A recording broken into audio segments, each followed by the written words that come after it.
The Angelo Mariano Library didn't fall yesterday. It didn't fall last week. It's falling right now, in slow motion, as the entire mountain beneath it tears itself apart and slides toward the Mediterranean Sea. Inside those crumbling walls sit 5,000 irreplaceable books, chronicles of Sicilian history dating back centuries, manuscripts that survived wars, plagues, and empires, now perched on a cliff edge so unstable that rescue teams can't even approach without risking their lives. But here's what should make every Italian citizen's blood boil. This library has been teetering on the edge of disaster since 1997. For nearly 30 years, officials knew this moment was coming. They had the data. They had the warnings. They had almost 3 decades to relocate a collection that represents the cultural memory of an entire town, and they did nothing. Now, as 25,000 residents of Nishimi watch their homes crack in half and tumble into ravines, as 1,600 people scramble to find shelter in a rental market that's suddenly tripled in price because landlords smell opportunity in catastrophe, the Italian government is finally admitting what geologists have been screaming for decades. This wasn't unpredictable. This wasn't a freak disaster. This was inevitable. And the mountain isn't finished collapsing yet. So how does an entire town, built on ground that scientists knew was unstable for 30 years, simply vanish into the earth? And why is Italy only now confronting the reality that 94% of its municipalities sit on geologically doomed ground? Nishimi rises from the hills of southeastern Sicily, a town whose roots stretch back to medieval times, when its strategic elevation made it a fortress against invaders. The historic center, a labyrinth of narrow streets and centuries-old stone buildings, cascades down a hillside that offers sweeping views of the countryside below. For generations, families lived in homes their ancestors built, walking the same cobblestone paths, praying in the same churches, assuming the ground beneath them was as permanent as the sky above. But that assumption was always an illusion, a comfortable lie built on a geological house of cards. Beneath Nishimi's charming facade lies a nightmare of unstable geology. The town sits atop a layered system of clay and sand, deposited millions of years ago when this region lay beneath ancient seas. The top layer, seemingly solid rock and compacted soil, gives the impression of stability. But drill down just a few meters, and you encounter thick bands of clay, material that behaves like a sponge when saturated with water. During dry periods, the clay contracts and hardens. When rain arrives, it swells, becomes slippery, and loses all ability to support weight. And when that clay layer sits on a slope, physics takes over. Gravity wins. Everything above starts to slide.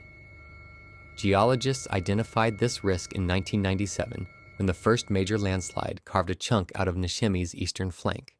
That event should have been a wake-up call. Studies were commissioned. Reports were filed. The conclusion was unambiguous. Nishimi was built on a rotational landslide system, a geological phenomenon where entire sections of a hillside don't just slide downward, they rotate backward as they descend, like a slow-motion tumble that tears everything apart from the inside.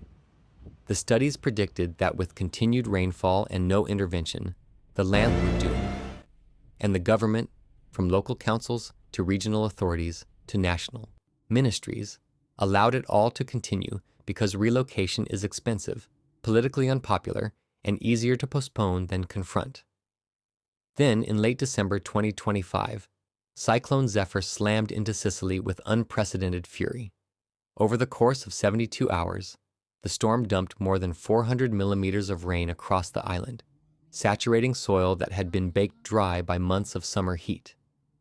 The clay layer beneath Nishimi absorbed every drop, swelling and softening until it could no longer bear the weight of the town above. On January 8, 2026, residents woke to the sound of cracking stone and groaning earth. Fissures opened across streets, splitting roadways in half. Building foundations shifted, causing walls to separate from floors. By midday, entire structures had tilted backward at impossible angles, their contents spilling into the void as floors became ramps. The red zone, the area deemed too dangerous for human presence, was established at 150 meters from the active collapse face. Within 48 hours, it had to be expanded to 300 meters. Within a week, engineers were recommending 500 meters or more because the landslide wasn't slowing down. Ground monitoring revealed movement rates of up to 8 centimeters per day, an astonishing speed for a rotational landslide.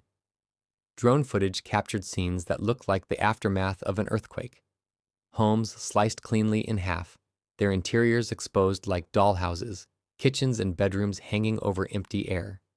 Cars dangled from garages suspended over chasms. Churches that had stood for 400 years now leaned at angles that defy structural logic, held together only by the mortar between ancient stones. And perched at the very edge of the expanding abyss, the Angelo Mariano Library clings to existence by a thread. Recent inspections, conducted by drones because human access is too dangerous, show that the building's southern wall has already detached from its foundation. The structure is cantilevered over a 40-meter drop, held up only by the northern wall and whatever friction remains between the floor joists and the crumbling cliff face. Inside, 5,000 volumes of Sicilian history, handwritten journals, maps, legal documents from the 1600s, all of it sits in darkness, untouched, unreachable, awaiting the moment when gravity completes its work. Civil Protection Minister Nello Musumeci, who served as governor of Sicily from 2017 to 2022, now faces accusations of negligence. Critics point out that during his 5-year tenure, he had the authority and the data to act. He could have initiated evacuations, relocated the library, reinforced infrastructure, or at minimum warned residents of the imminent danger. Instead, the problem was studied, restudied, and ultimately ignored. In a recent parliamentary address, Musumeci defended his record by shifting focus to the broader crisis. 94% of Italian municipalities face hydrogeological risks. 9 out of 10 Sicilian towns sit on landslide-prone terrain. Climate change, he argued, has exacerbated these ancient vulnerabilities, all of which may be true. But none of it explains why the Angelo Mariano Library, holding the irreplaceable memory of Nishimi, is hanging over an abyss in 2026, when scientists knew in 1997 that this exact scenario was inevitable. The human toll mounts daily. Over 1,600 people have been evacuated, many with only the belongings they could carry. Families are crammed into emergency shelters in neighboring towns, uncertain if they'll ever return. And in a twist that reveals the ugliest side of human nature, landlords in Nishimi have responded to the crisis by raising rents.